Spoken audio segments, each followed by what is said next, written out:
Semua amal itu akan diikat dengan niatnya. Dengan niat itulah diberikan oleh Allah dua hal.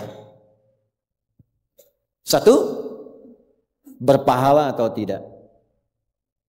Jadi investasi akhirat atau tidak.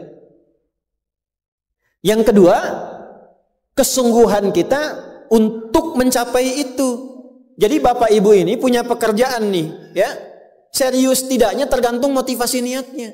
Kalau Bapak niat bakal serius, kalau nggak niat gak akan serius. Anda jadi tentara nih, kalau niat betul jadi tentara akan sungguh-sungguh. Kalau nggak niat ya biasa-biasa saja, ada tugas kerjakan, nggak ada santai. Anda kuliah kalau niatnya benar, sungguh-sungguh belajarnya.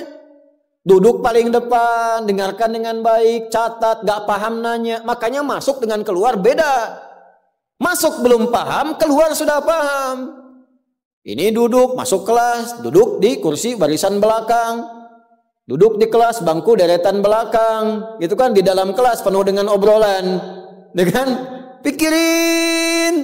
Nggak pernah nanya, pulang. Mau ujian, minggu tenang jadi minggu gelisah. Pinjam catatan teman. Nah itu belum niat, nggak niat tuh kuliahnya. Ya, kalau mau niat tuh sungguh-sungguh pasti serius. Jadi semua pekerjaan itu akan jadi tercapai hasilnya kalau sungguh-sungguh, kalau serius. Serius.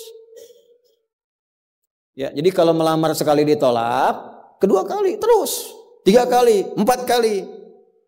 Ya, kalau tidak ada di tempat itu, cari tempat lain. Ada seorang pemain biola, tingkat tinggi itu biolanya saja harganya puluhan miliar.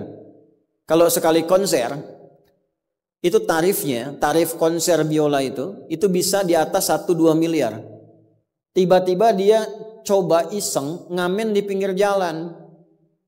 Ya, jadi kalau kita di kereta di New York itu ada stasiun, di situ suka ada yang ngamen-ngamen itu.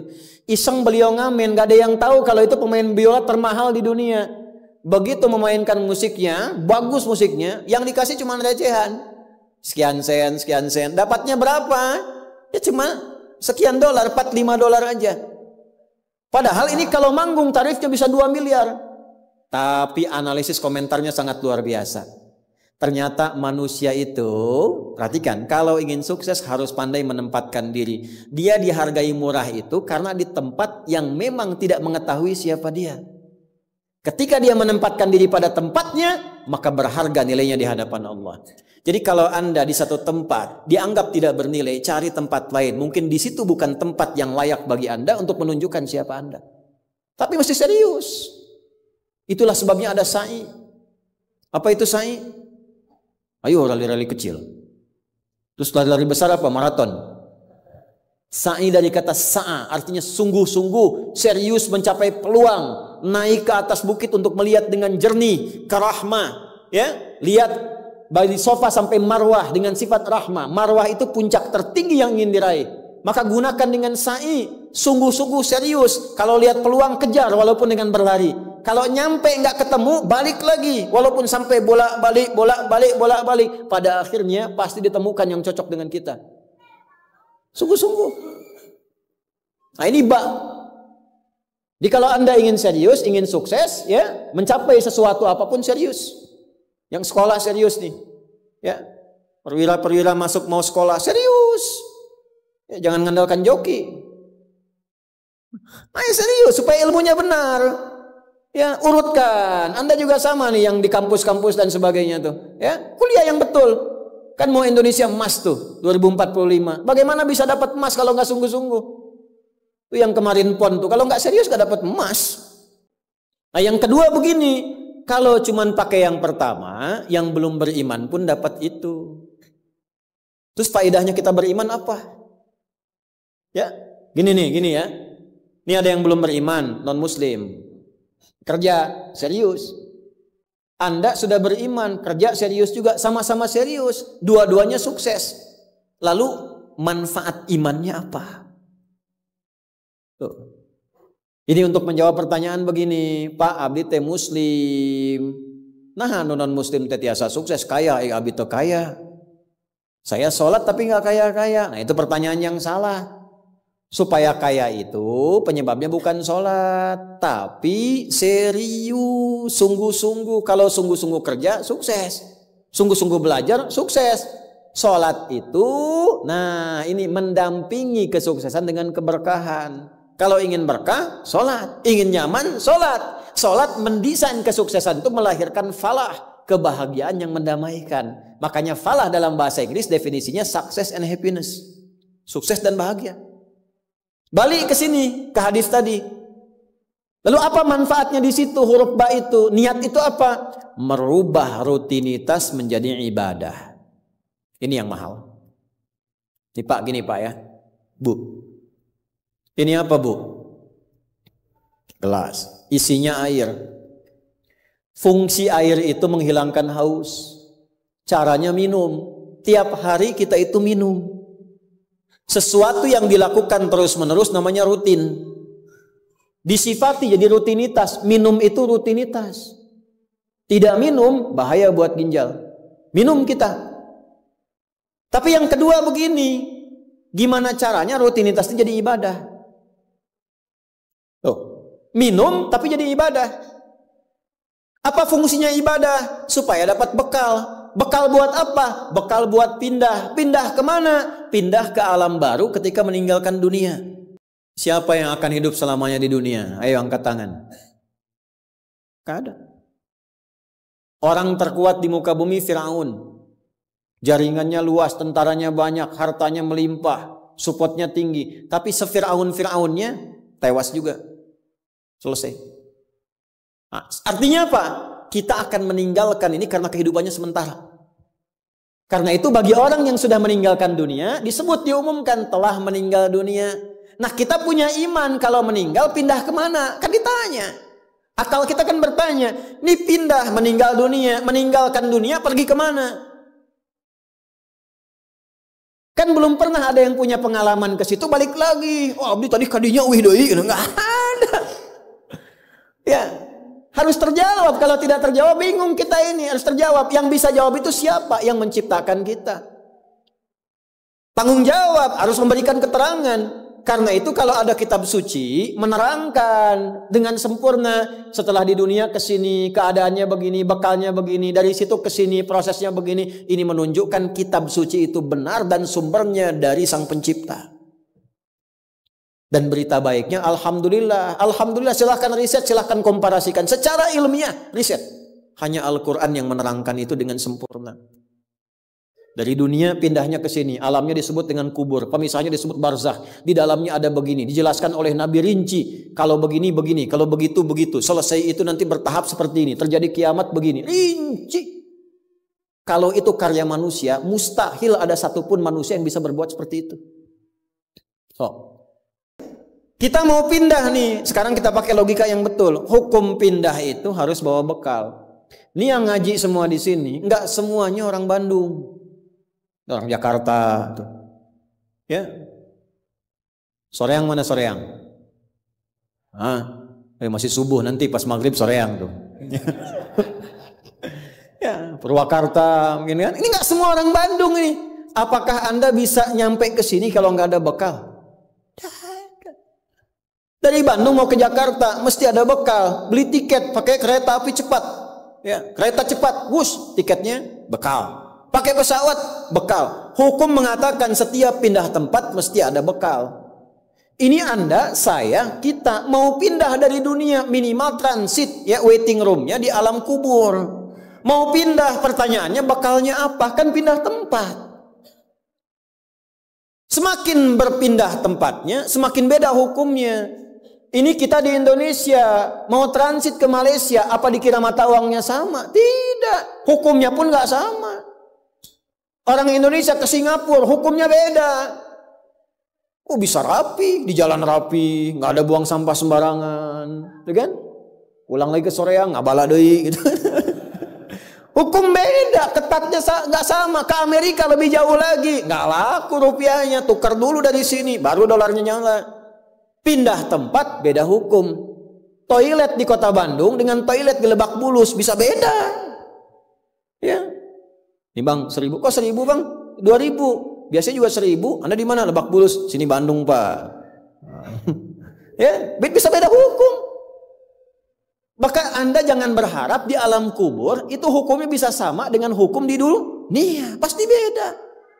Tetap pertanyaannya sama. Bekalnya apa? Cuman 2 lembar, 2 kain. Ibu tambahan 1 bu, kerudung ibu 3 tuh. Makanya saya selalu mengatakan dengan bercanda tapi dalam, mohon maaf ini yang muslimah, berlatih pakai kerudung ya. Berdoa minta sama Allah supaya nanti tidak bikin malaikat mungkar nakir penasaran. Di dunia nggak berkerudung, begitu meninggal dikerudungin, ditaruh ke malaikat. Ucu gening. Waktu di dunia teh kerudungan, nah udah jantan kerudungan. Man rabbuka, abi jamaah Ustaz Adi, namun belum sempurna hijrah. Pelan-pelan, jangan dihukumi dulu. Dia sujud itu sudah luar biasa. Dia belum taat pada satu bagian, tapi taat pada bagian yang lain. Kita doakan, support. Jangan langsung tiba-tiba, oh nggak taat, dosa, neraka. Nah, kamu neraka, kumaing wes, repot kalau gitu tuh. Ya, balik lagi, dikembalikan pada kebiasaan, pada kebaikan. Nah, sekarang mau pindah ke alam kubur, bekalnya apa? Kan mesti jelas. Baju sudah beda, nggak bisa dibawa, itu sudah fitrah Pak. Bapak punya warisan banyak, ditinggal. Nggak ada yang mau ikut, semua ditinggal. Anak-anak tuh sudah catat warisan bapak apa saja. Ibu sesayang-sayangnya nggak akan ikut bu. Bapak jangan tinggalkan saya. Terus kata yang nguburnya, ayo ibu mangga atau mau ibadah ngiringan, nanti aja. Akan masuk. Nah sekarang pertanyaannya bekalnya apa? Ini mesti terjawab. Kalau nggak terjawab, nggak lengkap agama itu. Apa fungsinya Tuhan di situ? Mesti menjelaskan. Nah di Islam itu dijelaskan. Bekal yang kita bawa pulang meninggalkan dunia itu, itulah yang disebut ibadah. Itu. Setiap dikerjakan ada poin ditulis. Poin itulah nama bekalnya. Namanya ajrun namanya. Lahum ajrun ghairu mamnun. Yang kita sebut dengan pahala. Yang menjadikan itu dapat, pahala itu diraih, bekal ibadah itu dapat, itulah niat. Itulah niat. Jadi pekerjaannya tidak berubah, rutinitas tetap jalan, minum tetap minum, kerja tetap kerja, makan tetap makan. Cuma dengan niat itu di saat yang sama cara minum itu langsung dinilai sebagai ibadah. Perintah Allah, malaikat tulis. Ya, berapa tulisnya? Sesuai kadar keikhlasannya, minimal 10. Itulah perbuatan yang dianggap benar sehingga konsepnya dunianya sukses, minum juga, haus hilang. Akhiratnya dapat pahala. Jadi dunianya sukses, akhirat sukses. Disebut baik, perbuatan baik yang dinilai sukses oleh Allah disebut hasanah namanya. Makanya kita berharap dunia jadi hasanah, akhirat dikonfirmasi hasanah itu jadi pahala. Maka kita berdoa, Al-Baqarah ayat 201, Rabbana atina fid dunya wa fil akhirati waqina. Apa tafsir hasanah terkait ibadah? Tafsir hasanah terkait ibadah pindah surat ke surat 6. Ayat berapa? 160. Man jaa bil hasanati falahu asyru amthaliha. Minimal kalau diniatkan jadi ibadah tulis 10. 10 itu yang disebut bekal pulang. Sebelum meninggal. Tampilkan nanti. Punten Pak, ngetang nate sanes kieu nya, 1, 2, 3, 4 itu hitungan dunia. Cara menghitungnya 1 ke 2 500 tahun. 2 ke 3 500 tahun, 3 ke 4 500 tahun. Nanti semua itu diakumulasi, ditampilkanlah surga yang sesuai dengan pahala kita. Kapan ditampakkannya? Saat sakaratul maut sebelum meninggal.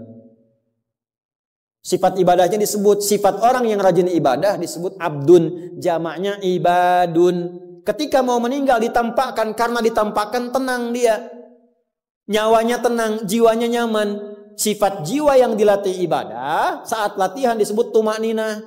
Ruku anjen, jangan dulu itidal sampai tumakninah. Sujud, jangan bangkit dulu sampai tumakninah. Kebiasaan tumakninah punya sifat namanya mutmainnah. Makanya saat akan meninggal disebut ibadahnya, disebut mutmainahnya. Di mana? Quran surah 89 ayat berapa? Ayat 27 sampai 30. Ya ayyatuhan nafsul mutmainnah, irji'i ila rabbiki radiyatan mardiyah fadkhuli fi ibadi, disebut ibadnya. Wadkhuli jannati, ditampakkan surganya. Ini surganya anjeun teh ieu tina amalan-amalan yang telah dilakukan selama hidup. Kalau yang nggak ada bekal, tampaknya yang jelek-jelek sesuai kebiasaannya. Ya. Kebiasaan dugem ditampakkan lenggel. Ini bingung, la ilaha illallah, geleng lagi, la ilaha geleng lagi.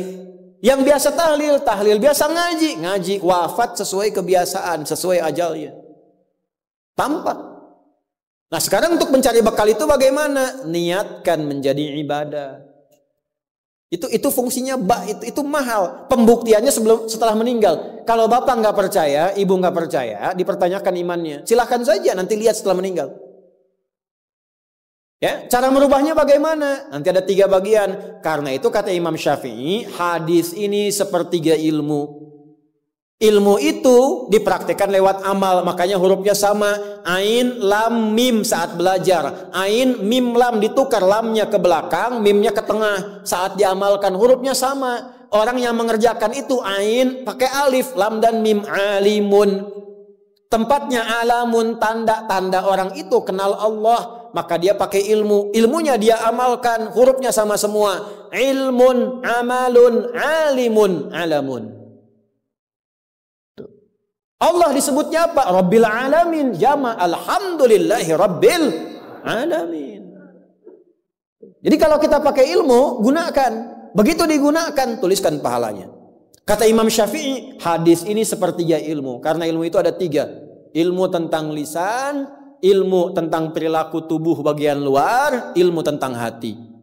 Semua perilaku kita bergantung 3 hal tadi. Contoh lisan. Panitia, kalau ada teh manis bagus banget itu.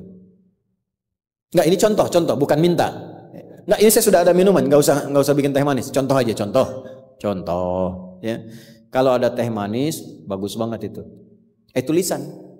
Begitu lisan keluar, panitia langsung mikir, aduh, enggak dibikin tadi katanya. Maka coba di belakang dibikin, walaupun ustadznya bilang contoh, langsung bikin misal contoh gitu kan. Itu lisan. Kerjakan, siap kerjakan, komando, jalan, lisan. Jadi perilaku kita kadang bergantung lisan. Makanya ada ayat dan hadis tentang lisan. Hati-hati. Kepleset lisan lebih parah dibanding kepleset kaki. Bapak kepleset kaki bisa diluruskan lagi. Kepleset lisan lama Pak. Prajurit keluar dari sini, caci maki tuh panglima tuh.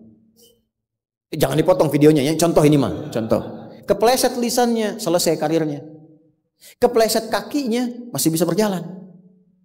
Maka lisan tuh ada hukumnya sepertiga bagian hidup kita.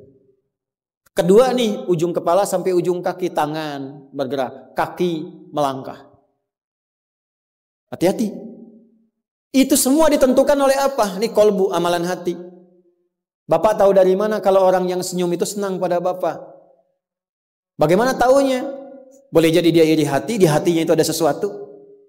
Nah, karena manusia bertindak dari 3 bagian ini, maka Imam Syafi'i mengatakan, inilah hadis sepertiga ilmu. Kalau paham hadis ini, sepertiga kehidupan kita tuh hatam. Kuncinya apa? Niatkan semua hal itu menjadi bagian ibadah, maka pekerjaannya berkah, akhiratnya dapat.